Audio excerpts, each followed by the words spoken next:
But जब आप organic पढ़ लेंगे ना, आई मार्क माय वर्ड्स, में आपको जब रिवीजन कराऊंगा इंशाल्लाह ताला, तो पूरी ऑर्गेनिक जो मैं पढ़ा रहा हूँ वो एक पेज पे करा दूंगा।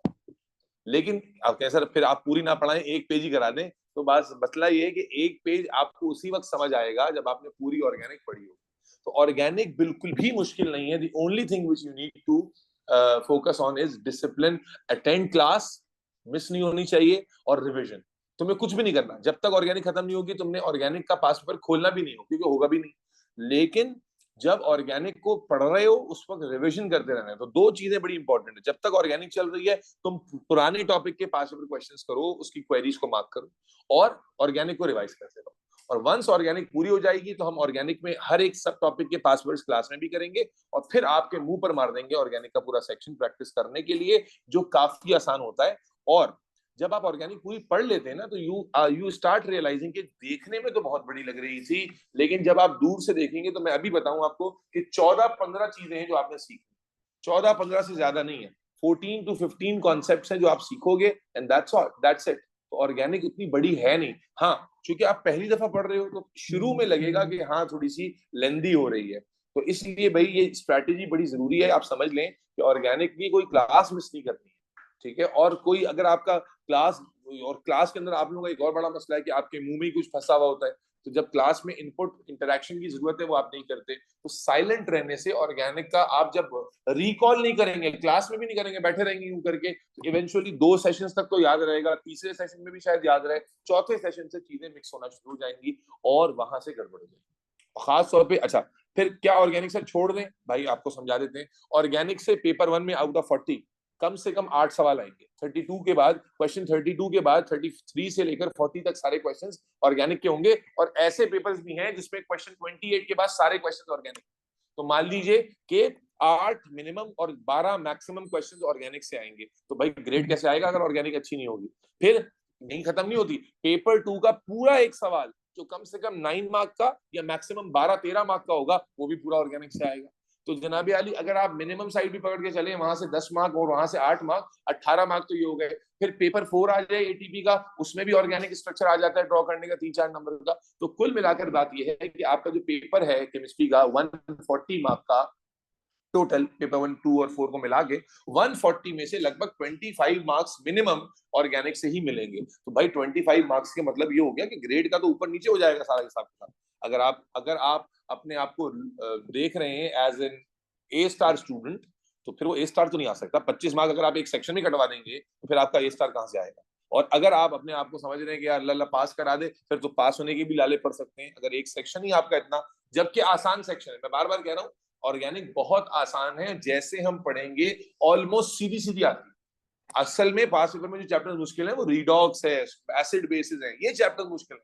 ऑर्गेनिक के पास पेपर बहुत ही इजी है अगर आपके जहन में ऑर्गेनिक हो। नॉर्मली क्या होता है, आप कनेक्टिविटी रिवीजन नहीं करते, आदत तो है ही नहीं, तो एक टॉपिक पढ़ा आगे चल गए, दूसरी चला, वो मसला हो जाता है। तो इसलिए आई रियली वांट, मैंने एक आध दफा एक्सपेरिमेंट किया है स्कूल के बच्चों के लिए मिड टर्म से पहले, क्योंकि ऑर्गेनिक ज्यादातर मिड टर्म्स में आती है। तो मैंने स्कूल के बच्चों के लिए नवंबर दिसंबर में ऑर्गेनिक ट्राई करके देखी। क्या हुआ जी, ज्यादातर बच्चे का मिड टर्म शुरू हो गए, मिड टर्म के लिए करनी है लेकिन आ नहीं रहे, क्लास नहीं ले रहे, बाद में आके रोला डाला हुआ सर ऑर्गेनिक समझा दे ऑर्गेनिक। तो ये मसले मसाइल जो है ना होते हैं। अब ये एक ऐसा टाइम है, क्रंच मूवमेंट है, अब मूवी का क्लाइमेक्स आने वाला है जनवरी फरवरी 28 खत्म हुआ, उसके बाद बेटा फिर आपकी कंडीशन जो है ना प्रैक्टिस की तरफ ज्यादा डेविएट करनी चाहिए कंपेयर टू कि अभी लर्निंग ही चल रही है। ठीक है ना, 2-2.5 महीने लगाओगे प्रैक्टिस पे तो ड्रास्टिकली इंप्रूव कर जाओगे what ever status you have right now. ठीक है, तो ऑन दैट नोट बिस्मिल्लाह करते हैं अल्लाह का नाम लेके, ऑर्गेनिक केमिस्ट्री की ब्रांच, सॉरी ऑर्गेनिक केमिस्ट्री का सेक्शन हम शुरू करने जा रहे हैं। थोड़ा सा मैं इसका ओवरव्यू तुम लोगों को दे दूं बेटा। और जी बेटा कुछ बोलना चाह रहे हो, कौन है?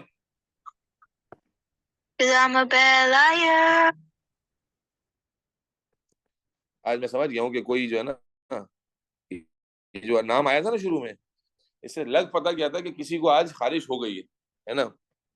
अच्छा, मुझे समझ नहीं आता ये कौन, ये मतलब ठीक अभी तो रिकॉर्डिंग में आ रहा है, अल्लाह जज़ाए खैर देगा उसको। लेकिन ये कि ये खारिश क्या होती है कि अगर आपने क्लास लेनी है तो आप लीजिए, लेना भी है नहीं, आ भी जाना है, नाम भी गलत छुपा, दूसरे नाम से आना है और आ गया तफरिया करती रहनी। ये अजीब गैर इंसानी हरकत है, अल्लाह ताला इनको हिदायत नसीब फरमाए। क्या कह सकते हैं, कीड़ा रहेगा थोड़ी देर में, ठीक है ना, अल्लाह रहम फरमाए। तो भाई ऑर्गेनिक केमिस्ट्री की बात जो हम शुरू करने जा रहे हैं बेटा, ये शुरू होती है एक स्टोरी लाइन से।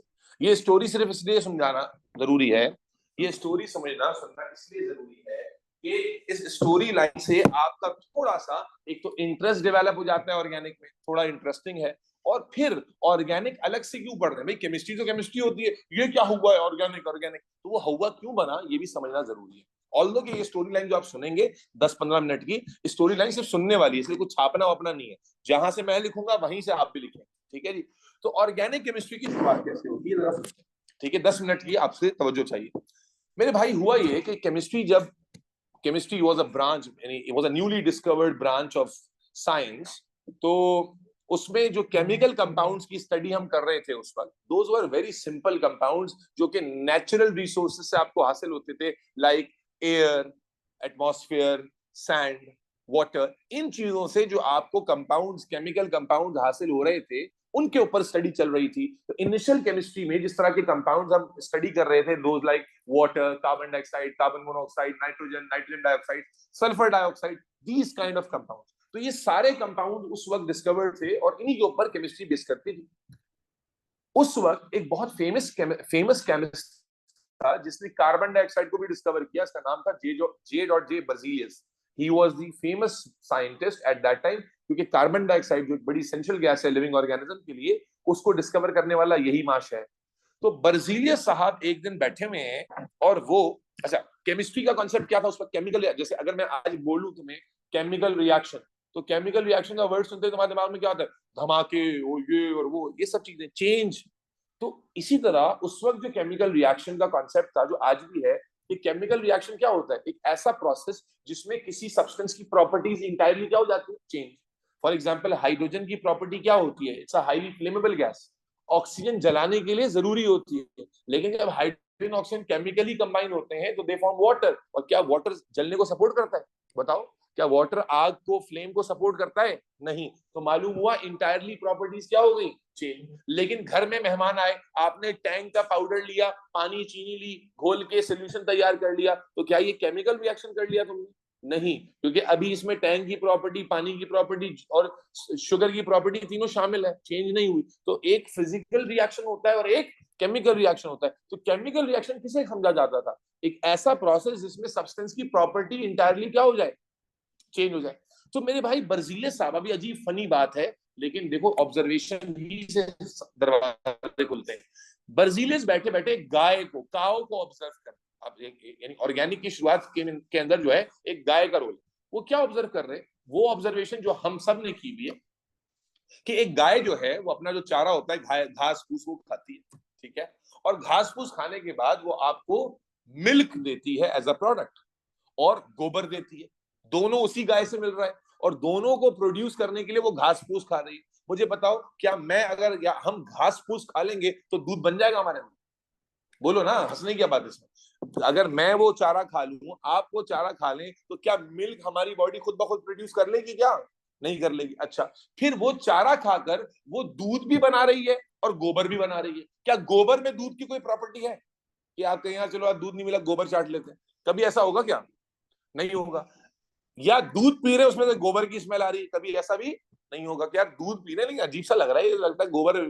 तो क्या मतलब हुआ, बर्जीलियस ने ऑब्जर्व क्या किया, एक दिमाग में सवाल पैदा हुआ उसके, कि यार ये जो काउ इनपुट ले रही है, आउटपुट तो बिल्कुल ही इंटायरली डिफरेंट है, और जाहिर है जो आउटपुट दे रही है वो इनपुट की वजह से ही है। तो उसके दिमाग में पहली बार ये सवाल आया कि यार ये तो प्रॉपर्टीज का टोटल क्या है, चेंज, कि जो ये मटेरियल ले रही है उसमें जो प्रॉपर्टीज हैं, जो ये आउटपुट दे रही है उसमें वो प्रॉपर्टीज बिल्कुल भी नहीं है। उसके दिमाग में सवाल क्या आया कि क्या इस काऊ की बॉडी में केमिकल रिएक्शन हो रहा है, क्योंकि उससे पहले ये तस्वुर हमने किया ही नहीं था। कि हम क्या समझते थे कि केमिकल रिएक्शन इज समथिंग जो कि आपके पास एटमॉस्फेयर और नॉन लिविंग एनवायरनमेंट से रिलेटेड है, या लैब में खड़े होकर हम करा सकते हैं। लेकिन पहली दफा बर्जीलियस के दिमाग में ये सवाल पैदा हुआ कि क्या क्योंकि वो देखो ना, वही काम हो रहा है जो लैब में आप देखते हैं कि मटेरियल जो रिएक्टेंट होता है बिल्कुल डिफरेंट होता है, प्रोडक्ट बिल्कुल डिफरेंट होता है। तो सवाल ये आया कि क्या इस बॉडी में कोई केमिकल रिएक्शन चल रहा है।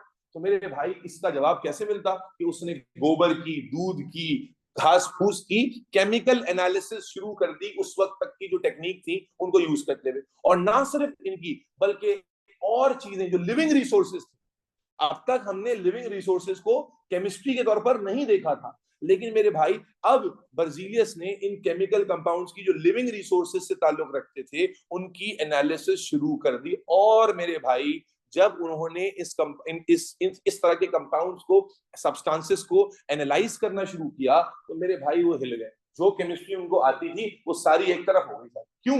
क्योंकि अभी मैंने तुम्हें रेफरेंस समझाने के लिए बताया कि उस वक्त की जो केमिस्ट्री है वो क्या है, oxygen, hydrogen, water, sulphur dioxide. अगर इन कंपाउंड्स की बात करें तो ये बहुत छोटे छोटे कंपाउंड्स हैं। कैसे अंदाजा होता है आपको? मासेस से। वाटर का मास 18, कार्बन डाइऑक्साइड का मास 44, कार्बन मोनोऑक्साइड का 28, नाइट्रोजन का 28। तो ये मासेस बता रहे हैं कि ये कंपाउंड्स बहुत स्मॉलर और सिंपल कंपाउंड्स हैं। लेकिन मेरे भाई जब उसने मिल्क की एनालिसिस शुरू की तो उसे मिल्क में मिला एक कंपाउंड जिसका मास लाखों में था, है जी। गोबर में मिले उससे ऐसे कंपाउंड जिसके जिसके जिसके मासेस थाउजेंड्स में थे। तो इमेजिन करो कि तुमने कभी पिद्दी सी मशीन भी नहीं देखी हो और तुम्हारे सामने कोई बुर्ज खलीफा जैसी मशीन खड़ी कर दे तो दिमाग में तो फटना ही फटना है, क्योंकि आपने कभी इमेजिन ही नहीं किया था कि केमिकल कंपाउंड इतना बड़ा और इतना कॉम्प्लेक्स भी हो सकता है। क्योंकि जो सराउंडिंग आपकी है, जिस एनवायरमेंट में आप केमिस्ट्री की स्टडी कर रहे हैं, वहां जो कंपाउंड उनके मासेस की मैं रेंज बता रहा हूँ ना, 10, 12, 14, 100, 150,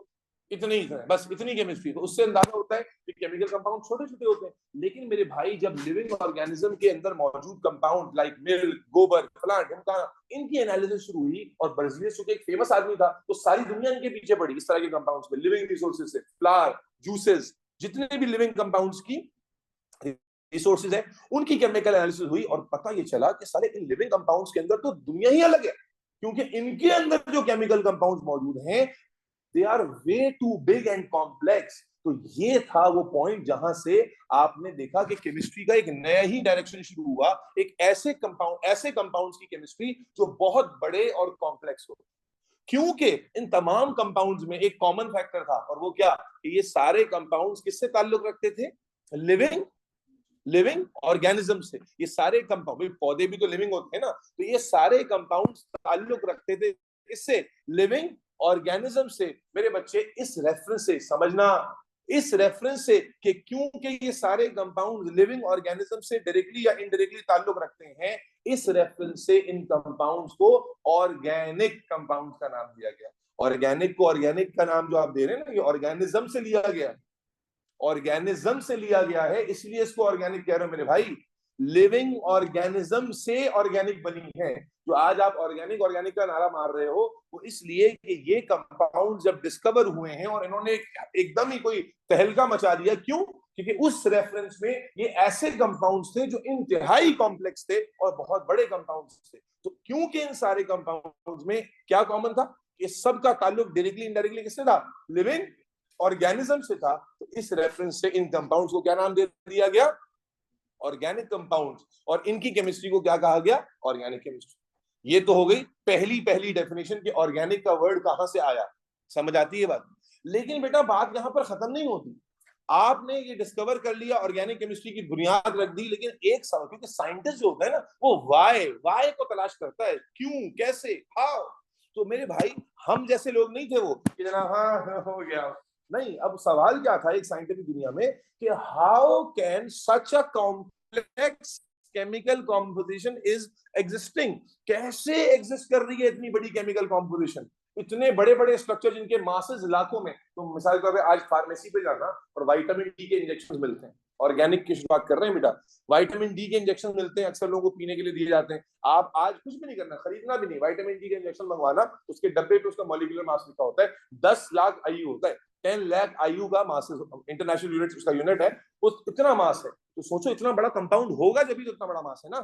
तो समझने समझाने की बात यह है कि उस वक्त आपने नाम तो दे दिया कि यार ये बिल्कुल यूनिक कंपाउंड्स हैं, और क्योंकि ये सारे लिविंग ऑर्गेनिज्म से रिलेटेड हैं इसलिए आपने इनको ऑर्गेनिक कंपाउंड का नाम दे दिया। लेकिन मेरे भाई सवाल तो अटका हुआ था कि how can such a complex chemical composition is possible. तो मेरे बच्चे अब इसको समझो जरा। क्या मसलन मैं ताहा को, यूसुफ को, अली को, अहमद को पकड़ कर ले जाऊं, राफिया को, और एक बुर्ज खलीफा जितनी मशीन के सामने खड़ा कर दूं और मैं आपसे पूछूं बताओ ये कैसे काम करे, बताओ इसमें कौन से पार्ट पुर्जे हैं, तो क्या ये बताना आसान होगा? आप तो देखती है बुर्ज खलीफा तो बहुत बड़ा कर दिया मैंने, अगर इस कमरे जितनी मशीन भी आपके सामने लाके रखते हैं और बोलो बताओ भाई कैसा क्या काम क्या करती है, कौन से पार्ट है, आप बोलोगे भाई हमें क्या पता, इस अच्छा कॉम्प्लेक्स कॉम्पोजिशन हमें क्या पता। लेकिन अगर मैं उस मशीन को स्क्रैच से तुम्हारे सामने बनाऊं, पार्ट लेकर आऊं, फिर उसको जोड़ू और पूरी मशीन तुम्हारे सामने बनी हो, तो शायद तुम ज्यादा बेहतर उसके बारे में मुझे बता सकोगे। यस और नो? बिल्कुल इसी तरह ऑर्गेनिक कंपाउंड जो आपने डिस्कवर किए वो बहुत बड़े और मुश्किल और कॉम्प्लेक्स कंपाउंड्स थे, और इनका स्ट्रक्चर कैसा है, कैसे ये इतने बड़े हो गए, इस बारे में कोई भी ना उस वक्त तक टेक्निक डिस्कवर हुई थी और हमें कोई भी इंफॉर्मेशन थी नहीं। लेकिन इसका एक ही हल था। क्या क्या हल था? कि अगर हमारे पास ऐसी टेक्निक्स नहीं थी जिससे हम इन कंपाउंड्स को डिटेल में एनालाइज कर पाते, तो अगला साइंटिफिक अप्रोच क्या था कि क्यों ना हम लैब में ऐसी कोई बड़ी कंपोजिशन बनाने की कोशिश करें। क्योंकि अगर हम कोई बड़ा कॉम्प्लेक्स कंपाउंड बना पाए लैब में इन जैसा, तो हमें हिंट मिल जाएगी कि भाई कैसे ये केमिकल कंपाउंड्स बड़े और कॉम्प्लेक्स हो रहे हैं। तो इसीलिए ऑर्गेनिक कंपाउंड्स को बनाने का एक ट्रायल शुरू कर दिया गया कि भाई उस वक्त तक के जो एलिमेंट्स मौजूद थे उनको जोड़ जाड़ के उनके मल्टीपल रिएक्शंस करवाकर हमने क्या ट्राई करना शुरू किया कि ऑर्गेनिक कंपाउंड जैसी किसी बड़ी या कॉम्प्लेक्स कॉम्पोजिशन को तैयार किया जाए। लेकिन मेरे भाई बर्जीलियस की जिंदगी में ये मुमकिन ही नहीं था, बर्जीलियस की जिंदगी में पॉसिबल नहीं हुआ। बर्जीलियस जाते जाते एक कानून देके चला गया, एक लॉ पेश करके चला गया जिसको वाइटल फोर्स लॉ के नाम से किताबों में लिखा जाता है। बर्जीलियस ने साइंटिफिक दुनिया के सामने हार तस्लीम की। क्या है vital force law? Vital force law में बर्जीलियस ने कहा कि भाई जो ऑर्गेनिक कंपाउंड्स होते हैं ये बहुत कॉम्प्लेक्स और बहुत बड़े कंपाउंड्स होते हैं, एंड उनको लैब में बनाना नामुमकिन।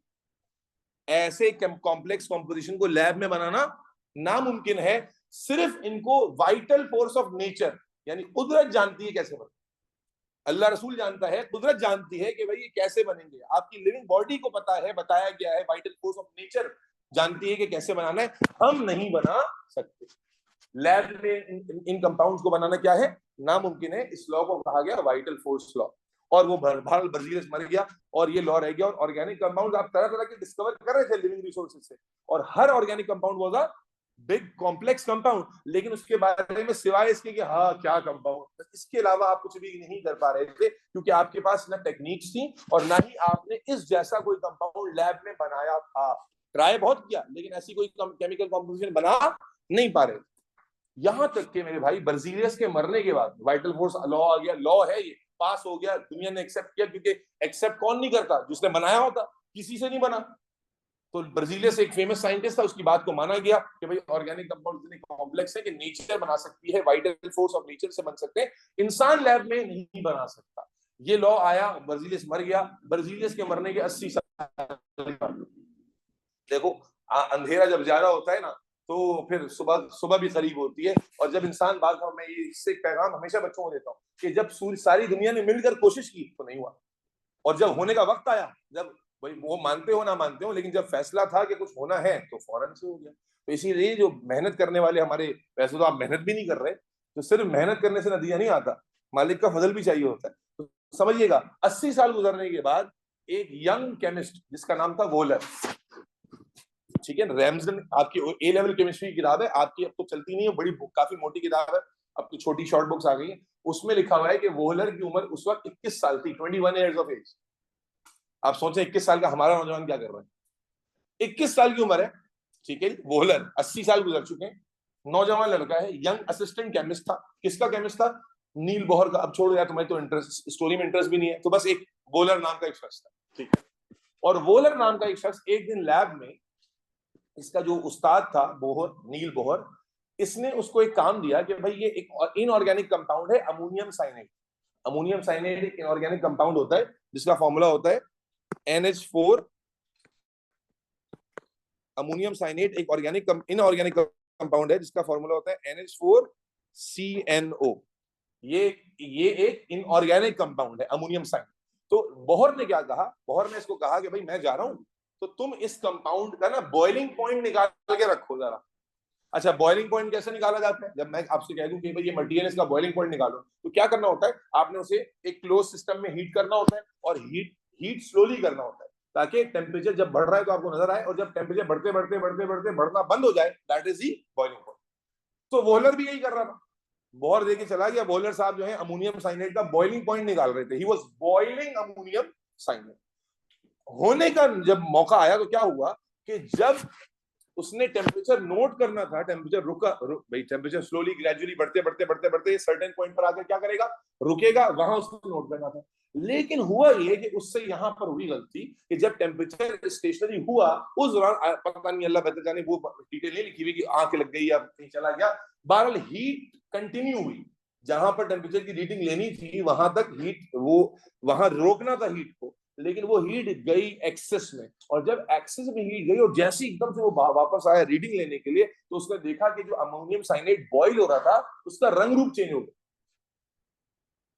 जो रंग रूप अमोनियम साइनेट कंपाउंड का था, वो कलर, वो अपीयरेंस बिल्कुल चेंज हो गई। अबे ये क्या हो गया? तो उसने फौरन हीट वीट बंद करके देखा क्या हो गया।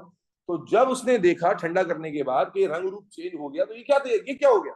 तो उसने देखा ये कि ये जो रिजल्ट रंग रूप चेंज होने के बाद आया है, ये एक ऑर्गेनिक कंपाउंड जैसा लग रहा है।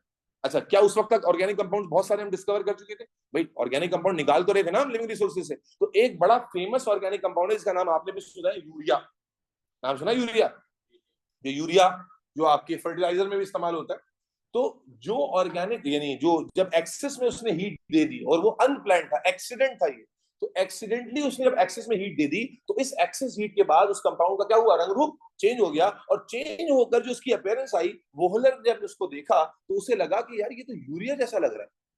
तो फिर उसने इसकी टेस्टिंग शुरू की। जब टेस्टिंग शुरू की मेरे भाई, तो फिर ये रैमजन के अल्फाज हैं, he repeated the same experiment 63 times. 63 बार, 63 times he repeated the same experiment, and now उसने जानबूझ के एक्सरसाइज दी ताकि पता चले कि एक्चुअल में हो रहा है या कोई बाय चांस हो गया। And every time he got the same result. Actually क्या हुआ था बेटा, 150 साल के बाद, यानी बर्जीलियस की जिंदगी और 80 साल और गुजरने के बाद, for the first time Wohler ने एक्सीडेंटली यूरिया जैसा कंपाउंड नहीं, यूरिया बना डाला था। लैब में बनने वाला पहला ऑर्गेनिक कंपाउंड था यूरिया। पहला ऑर्गेनिक कंपाउंड जो लैब में तैयार हुआ वो था यूरिया। 21 साल का ये नौजवान एक्सेसिव बॉइलिंग कर गया और एक्सीडेंटली ही कन्वर्टेड अमोनियम साइनेट इनटू, बोलो भाई, यूरिया। तो यूरिया पहला ऑर्गेनिक कंपाउंड नहीं है जो डिस्कवर हुआ, यूरिया पहला ऑर्गेनिक कंपाउंड है जो लैब में बना। ठीक है जी। अब मेरे बच्चे, ये एक ऐसा मौका था, ऐसा पॉइंट था, जहां पहली दफा, क्या इनऑर्गेनिक कंपाउंड्स पे हमारी रिसर्च अच्छी थी या नहीं थी? इनऑर्गेनिक कंपाउंड पे तो हमारी रिसर्च थी ना। और ये अमोनियम साइनेट कैसा कंपाउंड था? इनऑर्गेनिक। तो मेरे बच्चे, पहली बार ऐसा हुआ कि हमें ये पता था कि ऑर्गेनिक कंपाउंड जो यूरिया है उसमें नाइट्रोजन, हाइड्रोजन, कार्बन, ऑक्सीजन जैसे एलिमेंट्स, पहली बार हमें पता था इस मशीन के पार्ट पुर्जे क्या हो सकते हैं। पहली बार, क्योंकि अमोनियम साइनेट का डिटेल स्ट्रक्चर हमें पता था। तो फॉर द फर्स्ट टाइम हम जानते थे कि यूरिया को बनाने के लिए कौन कंट्रीब्यूट कर रहा है, नाइट्रोजन, हाइड्रोजन, कार्बन, ऑक्सीजन।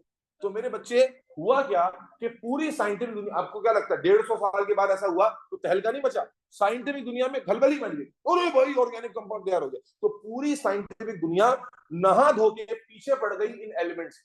क्यों? They were keen to know the reason of complexity, how such a complex and large chemical composition is possible। इसको जानने का एक ही तरीका था कि एक एक एलिमेंट की प्रॉपर्टी को छाना जाए कि कौन सा ऐसा एलिमेंट है जो इन बड़ी कॉम्पोजिशंस के लिए रिस्पॉन्सिबल है। बेटा नाइट्रोजन को खोद दिया, कुछ नहीं मिला, हाइड्रोजन को ऊपर खंगाल दिया, कुछ नहीं मिला, ऑक्सीजन में कुछ नहीं मिला, then it comes down to carbon. और जब कार्बन की एनालिसिस शुरू हुई तो कार्बन में हमें एक ऐसी प्रॉपर्टी, मुझे बड़ा अफसोस होता है, मैं स्टोरी लाइन चाहे ओ लेवल हो कितना ही नल्ला क्यों ना हो, देख रहे हो ना, सुना ही रहा हूं। क्यों? क्योंकि मैं देखता हूँ ए लेवल तक ऑर्गेनिक पढ़ रहे हैं, और अगर ये बेसिक सवाल पूछ रहा हूँ कि ऑर्गेनिक कंपाउंड इतना बड़ा कैसे होता है, किसी के पास जवाब नहीं, क्योंकि पढ़ा ही नहीं है, बस पढ़ ही जा रहे हैं, एम ही पढ़ ही जा रहे हैं। तो मेरे बच्चे, कार्बन के अंदर फाइनली हमें एक ऐसा नेचुरल प्रॉपर्टी नजर आया जो अब तक हमने किसी और एलिमेंट में देखा ही नहीं था, ना आज तक देखा। एंड उस प्रॉपर्टी का नाम है कैटिनेशन। उस प्रॉपर्टी का नाम होता है कैटिनेशन, जिससे एक सिंगल प्रॉपर्टी है जो पूरी ऑर्गेनिक के लिए रिस्पॉन्सिबल है। कंपाउंड के बड़े होने के लिए ये कार्बन की प्रॉपर्टी है जो रिस्पॉन्सिबल है, जो किसी और एलिमेंट में नहीं। अभी क्या होती है कैटिनेशन, आए समझते हैं। कैटिनेशन क्या होती है समझाने के लिए, देखो हाइड्रोजन अगर हाइड्रोजन से जोड़ने की कोशिश की जाए तो ये दोनों हाइड्रोजन एक दूसरे से जुड़ जाते हैं और क्या बना लेते हैं, H2 गैस।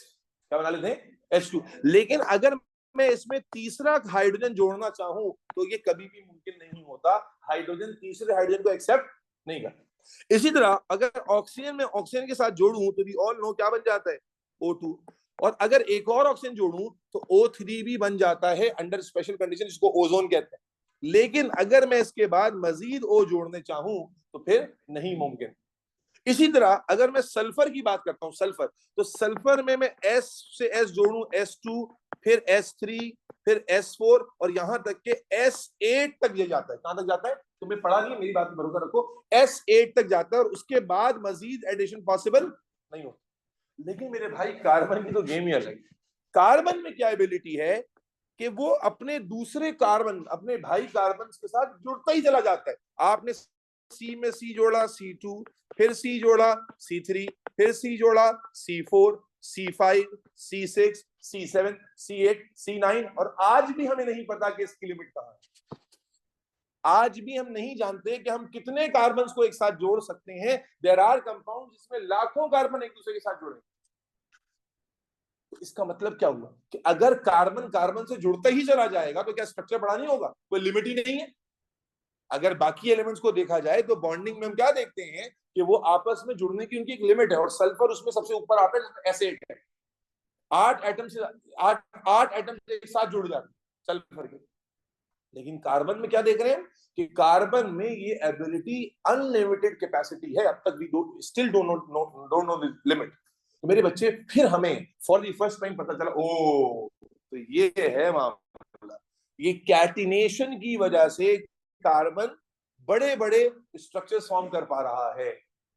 तो मेरे बच्चे जब ये हमें पता चल गया फिर तो हमारे लिए कुछ वीडियो गेम जैसा हो गया ऑर्गेनिक कंपाउंड बनाना। क्योंकि अब तक हम ऑर्गेनिक कंपाउंड पे क्या कह रहे थे कि लिविंग ऑर्गेनिज्म से हासिल कर, लेकिन जब आपको ऑर्गेनिक कंपाउंड बनाने की ट्रिक पता चल गई, यानी ऑर्गेनिक से मुराद बड़े कंपाउंड बनाने की ट्रिक पता चली, चाबी किसमें थी, कार्बन में। तो आपने क्या किया, लैब में कार्बन की असेंबलिंग शुरू की, कि कार्बन को कार्बन के साथ जोड़ने की कंडीशंस पैदा की और कार्बन कार्बन जुड़ता गया और नए नए ऑर्गेनिक कंपाउंड लैब में बनाए जो आज आपके शैम्पू साबुन सब चीजों में इस्तेमाल होते हैं।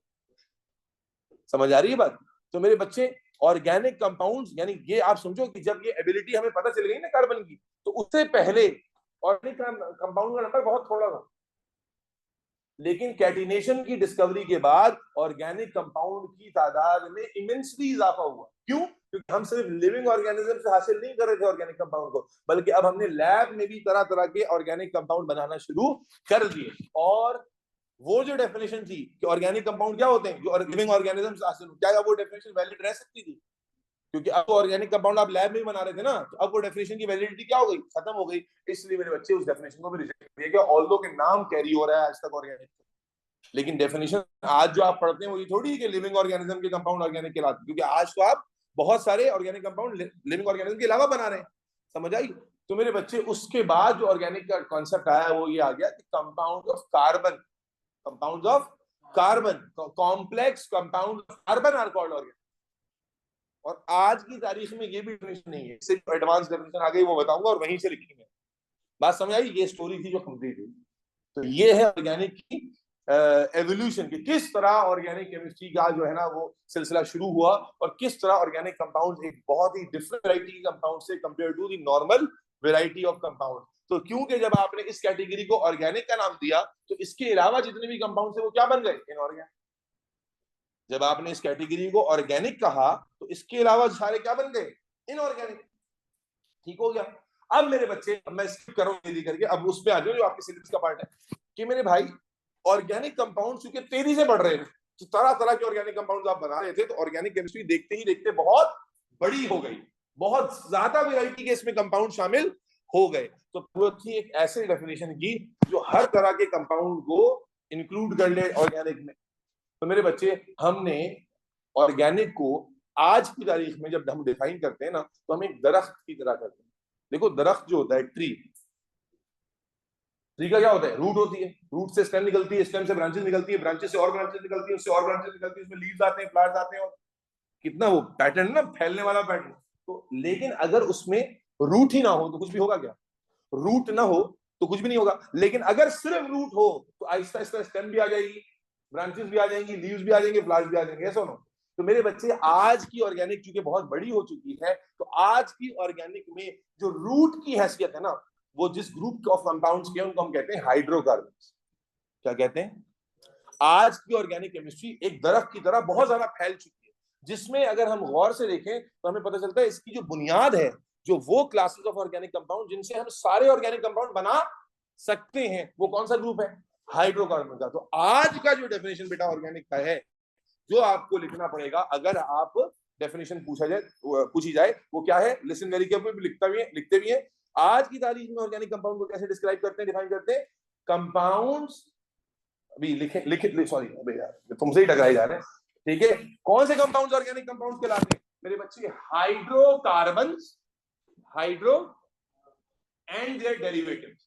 दो लफ्ज पूरी organic, hydrocarbons and their derivative. ये ऐसा ही है, मैं कहूं रूट और रूट से बनने वाले। तो जब मैं कहूंगा रूट से बनने वाले तो पूरा दरख्त आ जाएगा उसके अंदर। तो इसी तरह से आज की डेफिनेशन है जो आज आप एग्जाम में you are suppose to write, organic chemistry, बेटा यहां से शुरू हो रही है ऑर्गेनिक केमिस्ट्री तुम्हारे सिलेबस वाली। तो ऑर्गेनिक केमिस्ट्री का डेफिनेशन क्या बनता है? द स्टडी ऑफ, तो समझ आया भाई? Study of hydro carbons and their derivatives is called organic chemistry। आज हमने ऑर्गेनिक केमिस्ट्री को समराइज कर दिया दो वर्ड्स में, उनमें हाँ नहीं, कौन से दो वर्ड? रूट, हाइड्रोकार्बन, और डेरिवेटिव का मतलब हाइड्रोकार्बन से बनने वाले। और सारे तरह के जितने भी ऑर्गेनिक कंपाउंड एग्जिस्ट करते हैं, हम हाइड्रोकार्बन के थ्रू उन्हें बना सकते हैं। इसलिए इन दो वर्ड्स में पूरी ऑर्गेनिक आ जाती है। इससे एक और बात भी पता चली कि जब भी ऑर्गेनिक पढ़ी जाएगी तो पहले किसको पढ़ा जाएगा? हाइड्रोकार्बन। क्योंकि हाइड्रोकार्बन का अंडरस्टैंडिंग क्लियर होगी तो ही तो आप बाकी चीजें समझ पाएंगे ना। इसीलिए हमारे सिलेबस में भी हम पहले क्या पढ़ेंगे? हाइड्रोकार्बन। ठीक है जी। तो साथ ही साथ हाइड्रोकार्बन का कॉन्सेप्ट भी आ जाता है। अगली डेफिनेशन लिख लेते हैं हाइड्रोकार्बन की। बेटा हाइड्रोकार्बन क्या होंगे? As your name is already suggesting, what is hydrocarbon? मेरे बच्चे, compound which contain carbon and hydrogen only. Only का वर्ड इंपॉर्टेंट है। ऐसा कंपाउंड जिसमें सिर्फ कार्बन और हाइड्रोजन हो उसे हाइड्रोकार्बन कहेंगे। मसलन अगर मैं आपके सामने, तवज्जो देखना, मैं लिखता हूं C4H8, तो ये हाइड्रोकार्बन है या नहीं है? मैं लिखता हूं CH4, हाइड्रोकार्बन है या नहीं है? लेकिन मैं लिखता हूं C6H12O6, क्या ये हाइड्रोकार्बन है? ये हाइड्रोकार्बन नहीं कहलाएगा। क्यों? क्योंकि इसमें कार्बन हाइड्रोजन के साथ ऑक्सीजन भी आ गया है। ये हाइड्रोकार्बन का डेरिवेटिव हो सकता है लेकिन हाइड्रोकार्बन नहीं कहलाएगा। तो इसलिए डेफिनेशन में ओनली का वर्ड लिखना मत भूलना। क्या कहा हमने? Compounds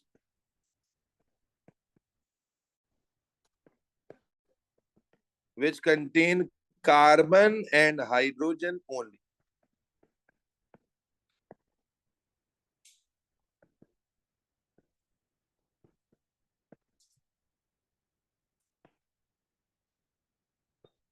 are called. सारा समझ में आ गया बेटा? सारा, हसीब, मोहित, सारा, शहीर, वली, सबको क्लियर है? अलीजा, समीजो, भाई चैट में रिप्लाई कर दो। चलो, इसका मतलब क्या हुआ? अब हमारे पास लेआउट आ गया। अली, क्या लेआउट आ गया? कि हम भी पहले क्या पढ़ेंगे? हाइड्रोकार्बन। जब हाइड्रोकार्बन की अंडरस्टैंडिंग क्लियर होगी तो फिर आगे केमिस्ट्री शुरू हो जाएगी। तो मेरे बच्चे, अब जल्दी से हम आ जाते हैं हाइड्रोकार्बन की कुछ क्लासिफिकेशन समझ लेते हैं। तो यहाँ पर अब आपके सामने हाइड्रोकार्बन आप सब जान चुके हैं कि क्या होते हैं। तो अब ऊपर कर देते हैं, 1 मिनट रुक जाइए, तवज्जो से देखिएगा बेटा। ये आपके पास हाइड्रोकार्बन से हम अपनी कहानी को आगे बढ़ाने की कोशिश करते हैं। बेटा हाइड्रोकार्बन क्या है?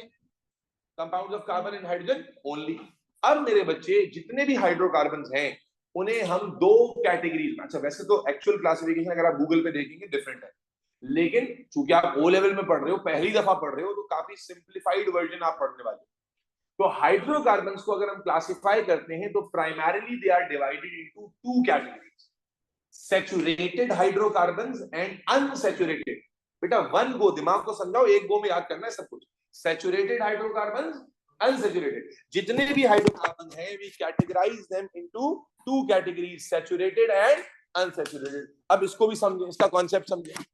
देखो कार्बन, क्योंकि अगर आप ये समझ गौर से सुन रहे थे कहानी तो आपको ये समझ आ गया कि ऑर्गेनिक कंपाउंड असल में जो उसकी कॉम्प्लेक्सिटी है वो किस पर डिपेंड करती है? कार्बन पर। किस पर डिपेंड करती है? देखो कार्बन जो है ना उसकी वैलेंसी होती है 4, यानी एक कार्बन 4 बॉन्ड बना सकता है। एक कार्बन कितने बॉन्ड बना सकता है? यानी एक कार्बन 4 बनाएगा, फिर अगला 4, फिर अगला 4, इस तरह कंपाउंड बड़ा होता है। तो एक कार्बन की वैलेंसी होती है 4। और सिर्फ अपनी बात गौर सुनो क्योंकि कॉन्सेप्ट रट्टा नहीं लगाना सिखा रहा हूं मैं, कॉन्सेप्ट समझो कि ना सिर्फ कार्बन बल्कि जितने भी एलिमेंट्स हैं, ना सिर्फ कार्बन बल्कि जितने भी एलिमेंट्स हैं जो नॉन मेटल्स होते हैं, नॉन मेटल्स, वो आप जानते हैं आयोनिक बॉन्ड नहीं बना सकते। आप बॉन्डिंग पढ़ चुके हैं, आयोनिक बॉन्ड सिर्फ कौन बनाते हैं? मेटल्स। नॉन मेटल के साथ आयोनिक बॉन्ड नहीं बना सकता। कौन सा बॉन्ड बनाएगा? कोवेलेंट। और कोवेलेंट बॉन्ड कितने टाइप का होता है? सिंगल, डबल और ट्रिपल। अब लिसन वेरी केयरफुली मेरे बच्चे, हर एलिमेंट, सिर्फ कार्बन नहीं, हर एलिमेंट चाहता है कि उसकी जितनी भी वैलेंसी है, हर एलिमेंट चाहता है कि उसकी जितनी भी वैलेंसी है वो सिंगल बॉन्ड से पूरी हो। हर एलिमेंट की ख्वाहिश क्या होती है? उसकी जितनी भी वैलेंसी है वो किससे पूरी हो?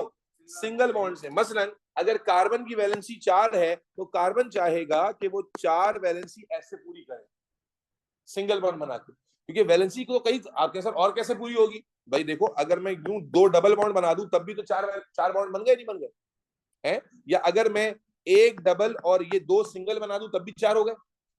अगर मैं एक ट्रिपल और एक सिंगल बना दूं तब भी 4 बॉन्ड हो गए।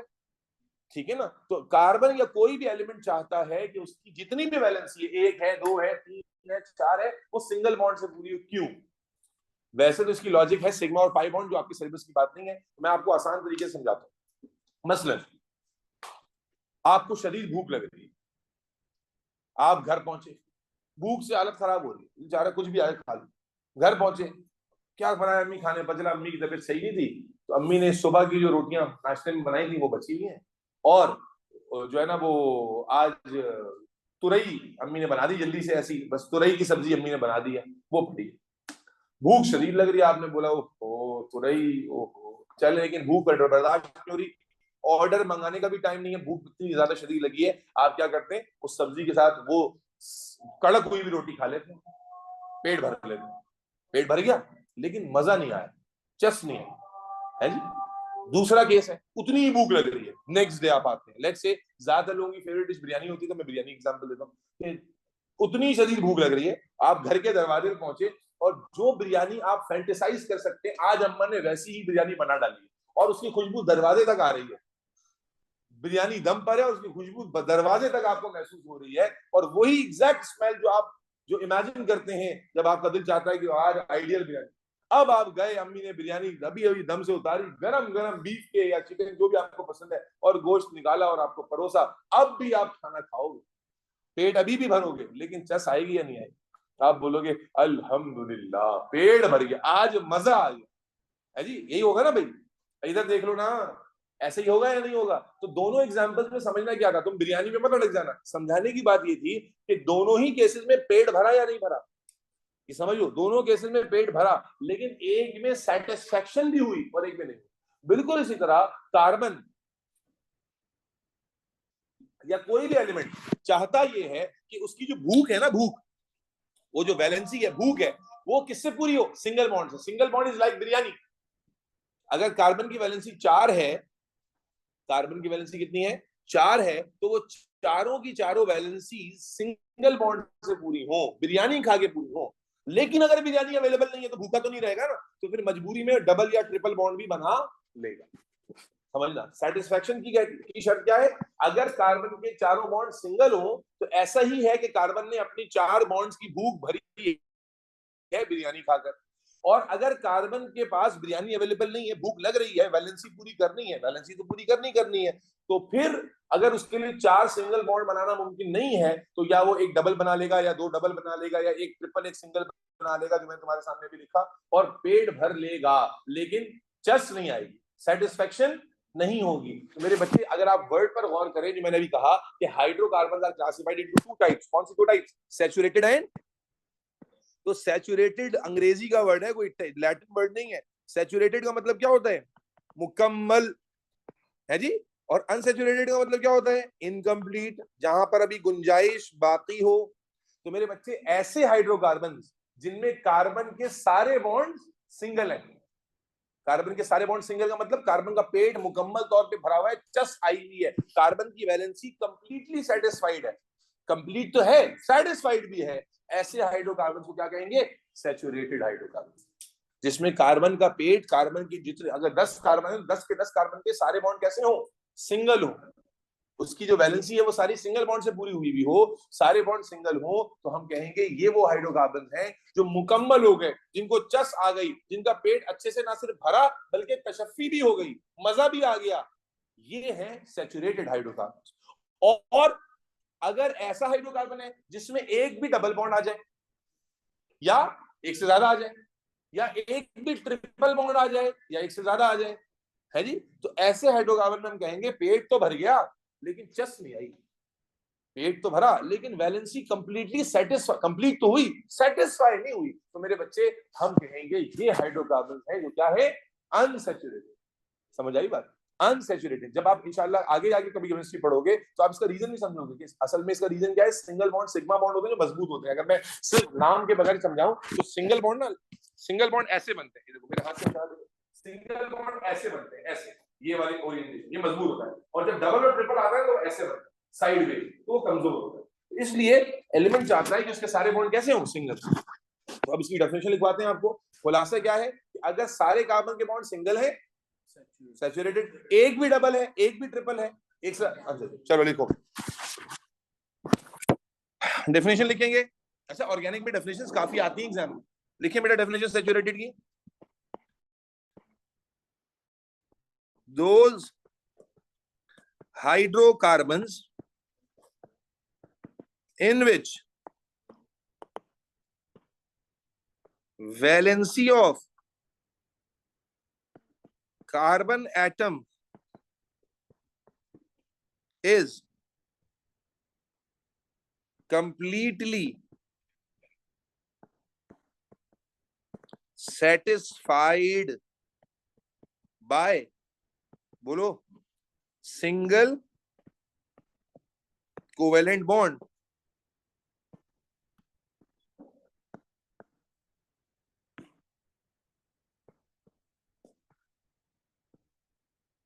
are called saturated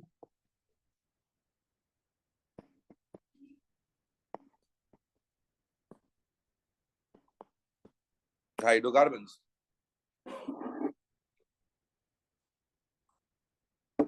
Unsaturated क्या है? Those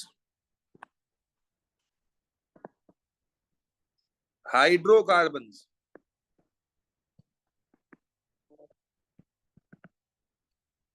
in which valency of carbon atom is not completely satisfied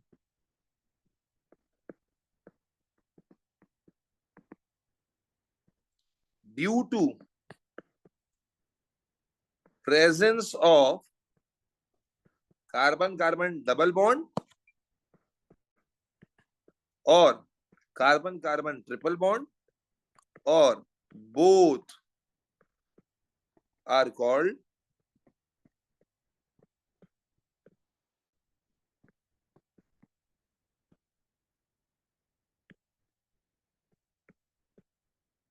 unsaturated hydrocarbons. जो बात समझाई क्या वही लिखी है हमने एग्जैक्टली? बिल्कुल ठीक है भाई। अब मेरे बच्चे सैचुरेटेड, अब अगर थोड़ा सा कॉमन सेंस दौड़ाओ तो और बात समझ जाओगे। हाँ हाँ जी जी। अब मेरे बच्चे लिसन वेरी केयरफुली, जो सैचुरेटेड हाइड्रोकार्बन्स हैं, जो सैचुरेटेड हाइड्रोकार्बन्स हैं, उनकी एग्जाम्पल में जो क्लास ऑफ हाइड्रोकार्बन्स आती है उसे हम कहते हैं अल्क। अल्क कहते हैं कार्बन चेन को, बेटा इसको ब्रेक करके समझो। अल्क कहते हैं, अल्क, अल्क का मीनिंग समझो, अल्क कहते हैं कार्बन चेन को, और एन कहते हैं सिंगल बॉन्ड को। अगर तुम्हारे स्कूल की तरह पढ़ाना होता फिर तुम यहाँ क्यों बैठे हो। अल्क कहते हैं किसे? कार्बन चेन को। सीखो, अल्क का मतलब याद रहेगा तो आगे काम आएगा कि अल्क अलग है, एन अलग है। अल्क कहते हैं कार्बन चेन को, एन कहते हैं सिंगल बॉन्ड को। तो मेरे बच्चे, अगर कार्बन चेन में सारे बॉन्ड क्या हैं? सिंगल हैं, तो ऐसे ग्रुप ऑफ कंपाउंड्स को हम क्या कहेंगे? अल्केन्स। इसी तरह अगर कार्बन चेन है अल्क और एक भी डबल बॉन्ड आ गया, डबल बॉन्ड को कहते हैं ईन, तो बन जाएगा अल्कीन। अल्कीन है असल में, अल्क का मतलब carbon chain with double bond, at least one. एक से ज्यादा हो तब भी अल्कीन ही कहलाएगा, लेकिन एक भी हो तब भी अल्कीन कहलाएगा। इसी तरह और क्या पॉसिबिलिटी होगी? कार्बन चेन हो, डबल बॉन्ड की जगह क्या हो? ट्रिपल बॉन्ड, है ना भाई? तो अल्क कहते हैं कार्बन चेन को, और ट्रिपल बॉन्ड को कहते हैं YNEIN, अल्काइन। तो सैचुरेटेड कैटेगरी में हमारे पास कितनी एग्जांपल है? सैचुरेटेड में एक, सैचुरेटेड में एक अल्केन, और अनसैचुरेटेड में एक एग्जांपल आ गई अल्कीन, यानी कार्बन चेन में डबल बॉन्ड, अल्काइन यानी कार्बन चेन में ट्रिपल बॉन्ड, और तीसरी क्या है कि अगर डबल बॉन्ड भी आ जाए और ट्रिपल बॉन्ड भी आ जाए, तो भाई कितनी आसान है। अल्क कहेंगे कार्बन चेन को, इन कहेंगे डबल को, ट्रिपल को कहेंगे आइन, तो बन गया अल्कीनाइन। तो सैचुरेटेड, ये classes of organic compounds, categories हैं। तो मेरे बच्चे, सैचुरेटेड ग्रुप में हमारे पास एक क्लास ऑफ ऑर्गेनिक कंपाउंड आती है जिसे हम अल्केन कहते हैं। अनसैचुरेटेड में तीन आ जाती है, अल्कीन, अल्काइन और अल्कीनाइन। अब गुड न्यूज ये है कि हमने यहां से अल्केन पढ़नी है और यहां से अल्कीन पढ़नी है, क्योंकि हमारे सिलेबस में यही दो हैं, बाकी दो हमने पढ़नी नहीं है।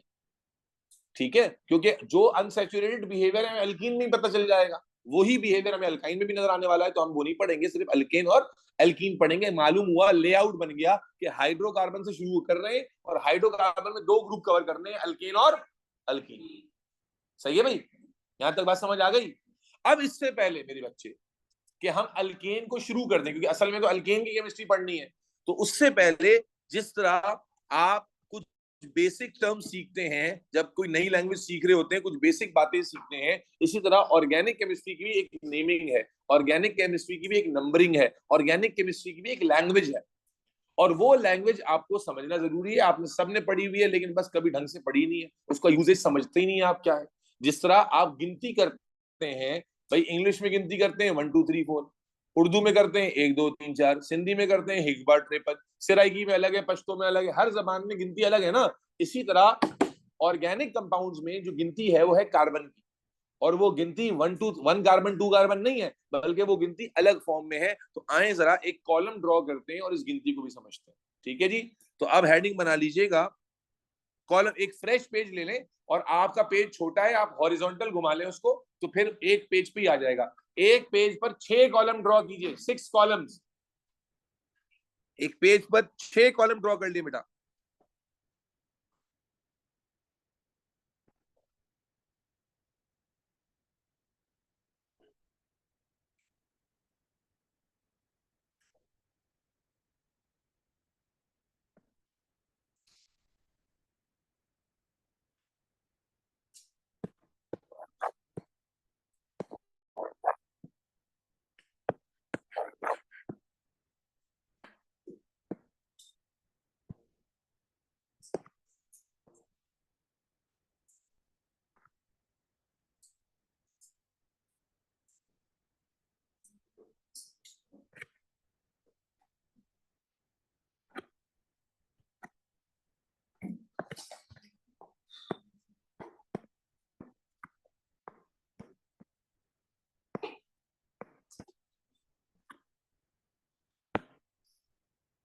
छह लाइनें खींच लें, और लाइनें खींचने के बाद, कॉलम्स बनाने के बाद, बस आप अपने पेंसिल रख दें, कुछ सीखने का वक्त आ गया।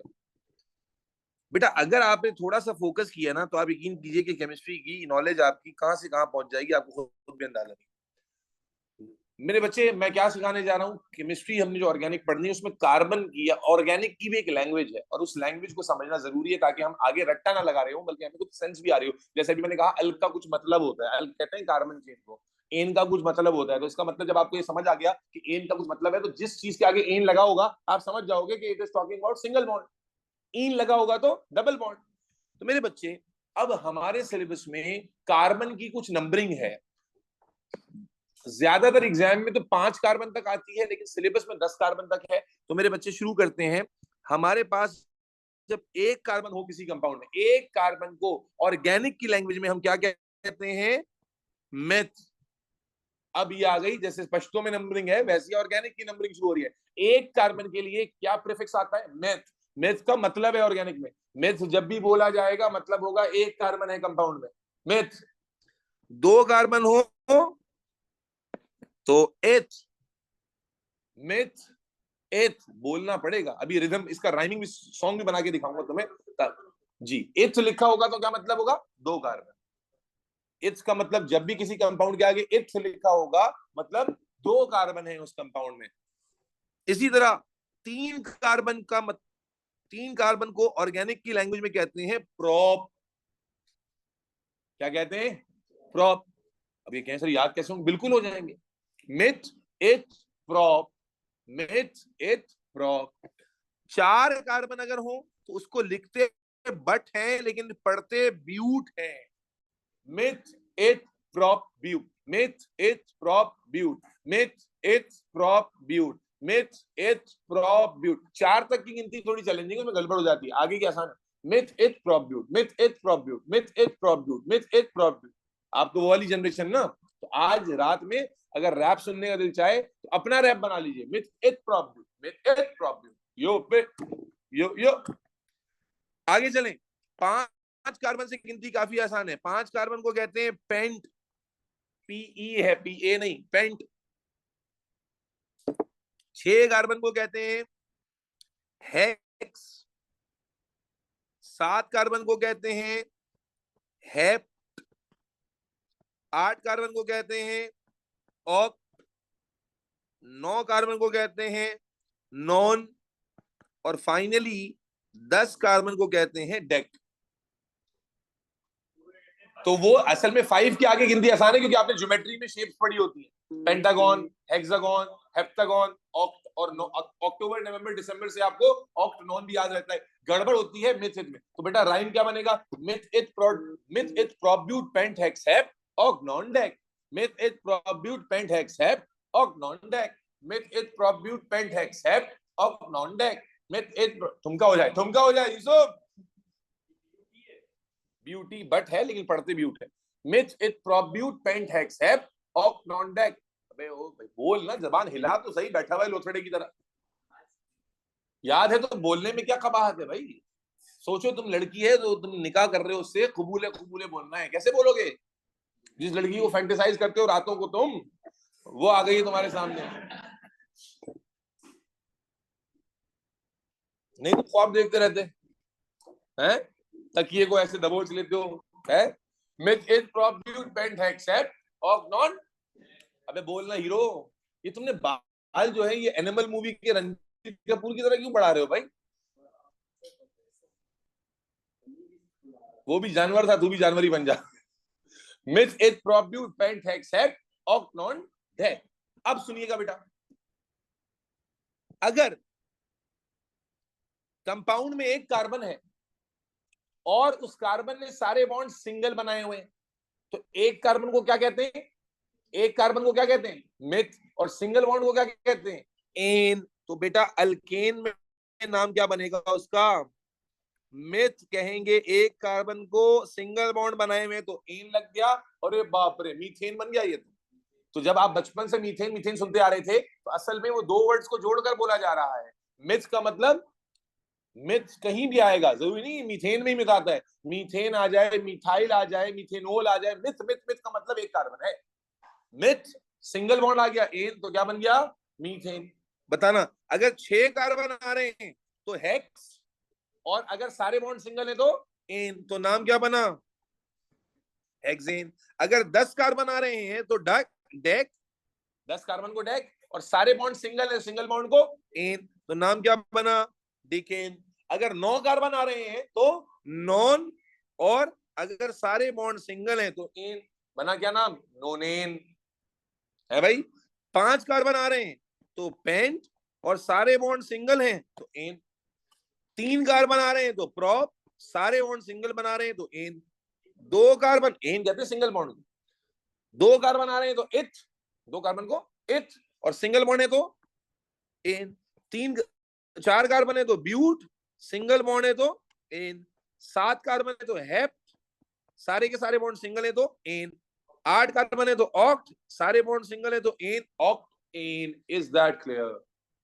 बोल बो, नहीं आ रहा समझ में?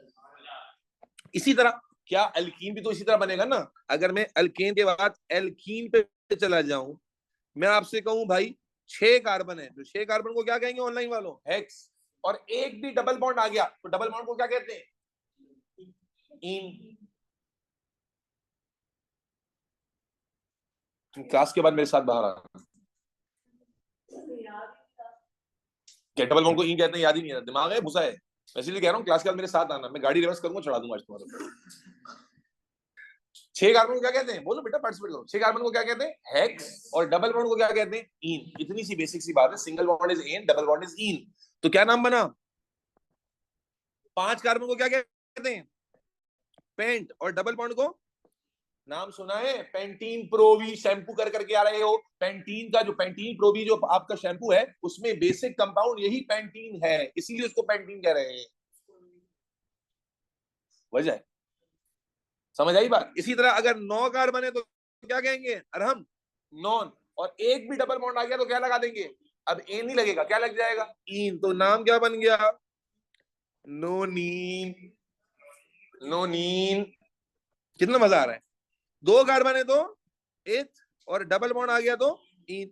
3 कार्बन है तो प्रॉप, डबल बॉन्ड आ गया तो इन।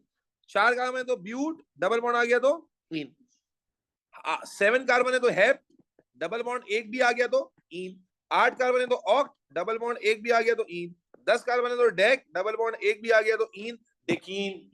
लेकिन मेरे बच्चे यहां जरा टॉप पर आ जाए, जब आप पहले कंपाउंड पे आते हैं, मिथ, समझना मिथ बेटा, डबल बॉन्ड बनाने के लिए, डबल बॉन्ड बनाने के लिए कार्बन डबल बॉन्ड किससे बनाएगा?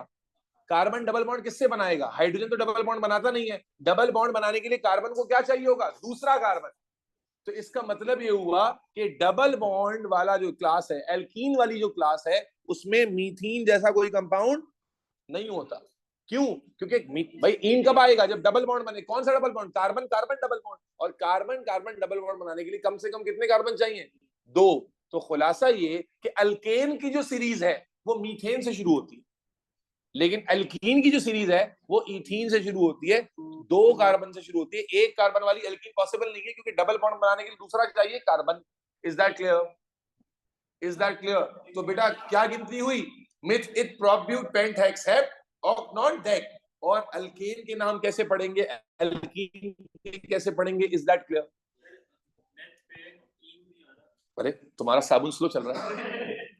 इन क्या होता है? इन क्या होता है? Double bond. डबल बॉन्ड कौन बनाएगा? कार्बन। किससे?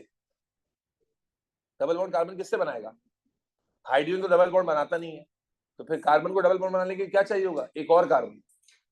कार्बन को डबल बॉन्ड बनाने के लिए एक और, तो जब एक और कार्बन चाहिए तो एल्कीन में कम से कम कार्बन कितने होंगे? कम से कम कार्बन 2 हो जाएंगे ना भाई। एक कार्बन डबल बॉन्ड किससे बनाएगा? दूसरे कार्बन से। तो मिनिमम कार्बन जो होने चाहिए एल्कीन में वो होंगे 2। इसीलिए एक कार्बन वाली एल्कीन एग्जिस्ट नहीं करती भाई। एक, हाँ, नहीं समझे? भाई मीथीन कब होती? जब एक कार्बन होता और डबल बॉन्ड बना रहा होता। किससे बना रहा होता? हाइड्रोजन तो डबल बॉन्ड बनाता नहीं है, तो इसका मतलब है डबल बॉन्ड बनाने के लिए एक और कार्बन मैंडेटरी है। तो क्योंकि 2 कार्बन मिनिमम चाहिए आपको, इसलिए अल्कीन की सीरीज मीथीन से नहीं इथीन से शुरू होती है। जबकि अल्केन मीथेन से क्यों शुरू होता है? कि एक कार्बन को सिंगल बॉन्ड बनाता है और सिंगल बॉन्ड तो हाइड्रोजन भी बना लेता है, तो इसलिए वो मीथेन शुरू होती है। बेटा 2 कॉलम मैंने छोड़ दिए, इंशाल्लाह इसको अगली लेक्चर्स में भरेंगे। ये इंट्रोडक्शन अल्हम्दुलिल्लाह हमारा हुआ। अल्लाह की जात से उम्मीद है कि अच्छा एक्सपीरियंस रहेगा और हम